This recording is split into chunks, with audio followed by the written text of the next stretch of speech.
the man himself, Alex Tindall.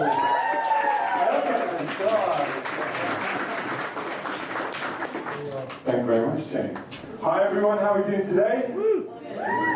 Okay, not that much energy in the room, but it's alright. My name's Alex Tindall, and I thought that I would start with a quick story, as everyone likes stories. So, my topic today, by the way, is, I guess, how to be successful in the workplace. So I think everyone here is probably starting their journeys right now, probably grinding away, working your arse off.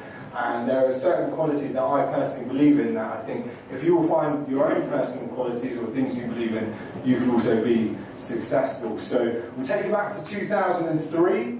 Does anyone know what special happened in 2003 in Australia? My man, exactly. So for the first time ever, England, we won the World Cup. All of us were filled with joy, but personally I think it was massively down to one person in particular, good old Johnny Wilkinson. Also, I picked Johnny Wilkinson because I would like to believe that the majority of you in this room know who he is. So Johnny, what you don't know about Johnny is that he has been so incredibly driven his whole life. Starting from a very young age, maybe 8, 9 years old, he was out early, kicking balls during his lunchtime, kicking balls after school, kicking balls, so much so that his mum had to force him to come inside in order to eat his tea. That is proper commitment, but commitment like that, it doesn't just, it's not born from anywhere, let's say. It's crazy. People like that have clear objectives of what they want to achieve, how they're going to do it, and they set specific tasks. You can look back at publications about Johnny Wilkinson during the early stages of his career, like people saying, yeah, he's an alright lad, but not the best player, all of this jazz. But I'm sure that every single time he got beat down, he didn't get put down, essentially. He just kept driving forward.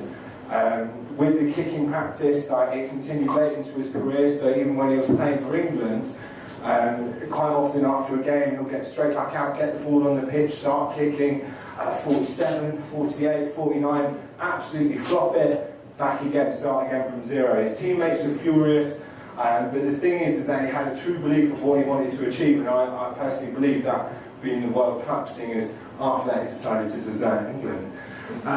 So I'm going to talk to you about 3 main qualities that I believe make someone successful, but of course you will find your own. Before I do that, as a way of introduction, my name is Alex Tindall. I do work at Venatrix. I've been there for about 3 years now.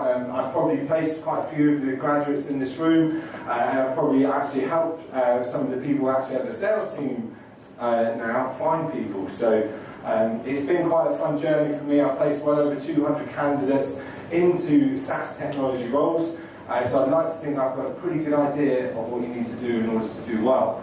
So the first thing is numbers. The reality is, working in a sales role, that you live and you die by your numbers. You can't go to a business meeting and be all subjective and go, do you know what, how have you done, Alex? Yeah, I did alright, I did great. I'm target driven, I'm excellent, because we all know it's a load of rubbish. You don't know your figures, then it's really not that important. Your numbers should drive every single thing that you do. If you talk to any top performer and you ask them how well they've done, what are you doing, what's in your pipeline, I'm pretty confident they'll be able to turn around to you and give you an exact account of where they're at, what they've got in the pipeline, what they've had recently closed. And it's what differentiates people who are good and people who are excellent. So by actually taking the appreciation in your numbers early on and realising, do you know what, if I work towards these metrics, I'm sure every single one of you's got a boss who's looking over your shoulder saying, oh, how are you doing this month? You've really got to start thinking, if those numbers are so important to me and you make it your life's work to kind of be good with your numbers, know what you're working towards, then you're going to quite quickly see that you actually meet them. It's a magical thing. As soon as you actually commit to something, write it down to, for example, if you have a target of £240,000 that you've got to do over 12 months, you can break that down into £20,000 per month, then you can break it down into calls, then you can break it down into meetings, demos, whatever it is that you do. Understand your numbers and work towards them, and I can guarantee every single one of you that you're going to be more successful. The second thing is organisation. This is something, unfortunately, I took a long time to learn. I would like to sit up here, levitating. Stand up here and tell you that I'm so amazing with my organisation, but unfortunately I'm not. It's something that I've had to learn. It's a skill that I identified as important very early on within my career, and then decided, you know, I'm going to work tirelessly in order to get there. So after every single working day, I'd reflect, I would get my notepad and pen out, and I would decide what I'm going to be doing the next day, what I wanted to achieve, what I've done well in that day. It's amazing, as soon as you start reflecting and organising your time, your days, they just go a lot smoother personally. I'm sure some of you, has anyone heard of the 80-20 principle? A couple of head nods, this chap at the front, he knows it. So as soon as you understand how valuable your time is, then it's a lot easier to be more efficient. And so if you haven't, or you don't already know about the 80-20 rule, please look into it. I can guarantee you it's going to help you save minutes in your day. For example, if anyone here was to guess how many minutes we waste in each day procrastinating, what would you say? Don't be shy now. 100. I'll tell you later. 100? Well, you tell me later, you dirty man. Or what else? Someone give me anything about that. So it's actually 122 minutes, I was only joking.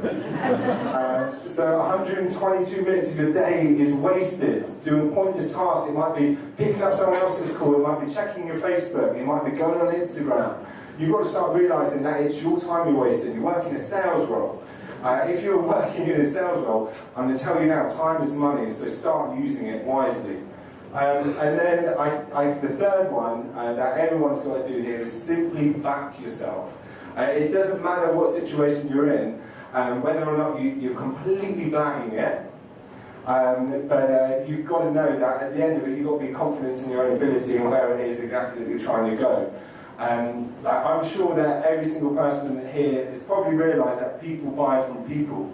If you got on the phone with a C-level decision maker at a company that you've been working your arse off trying to get through to, you sent him postcards, you sent him a pizza with your name underneath the box, you've done everything.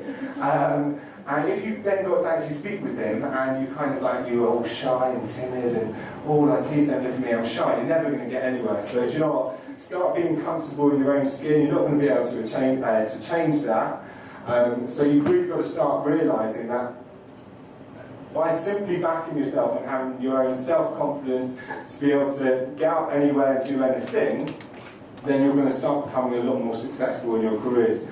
I can't talk for all of you, but I can only talk for myself. And with all of the sales confidence speeches, if you've seen any of them on YouTube, you'll notice that there is a magic 3.